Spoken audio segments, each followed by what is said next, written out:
யோ தம்மன், நீ இப்படி சொல்லணும்னு நாங்க நினைச்சு கூட பாக்கலையா? நீ ஒரு நல்ல ஒரு மியூசிக் டைரக்டர் தான் ஒத்துக்கிறோம், அதுக்காக தன்னைத்தானே பில்டப் பண்ணி இப்படி எல்லாம் பேசக்கூடாது. నేను మ్యూజిక్ గుర్తు చెప్పుకుంటా.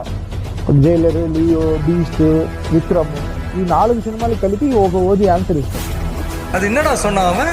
నేను మ్యూజిక్ గుర్తు చెప్పుకుంటా. நான் சொன்ன லியோ, ஜெயிலரி, விக்ரம் பீஜத்தெல்லாம் பீட் பண்ணிருச்சா? யோ, நீ அனிருத்தை பத்தி என்னைய நினைச்சிட்டு இருக்க? தலைவனோட பீஜத்தெல்லாம் கேட்டிருக்கா இல்லையா? சும்மா வாய்க்கு வந்தபடி சொல்லக்கூடாது.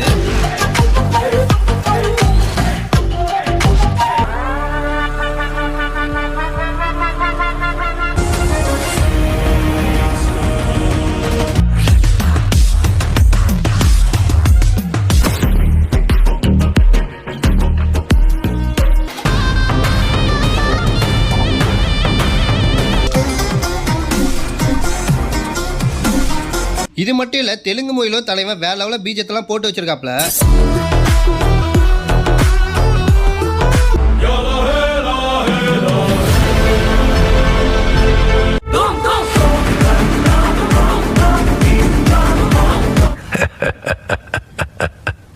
இந்த ஆட்டோ போதுமா குழந்தை?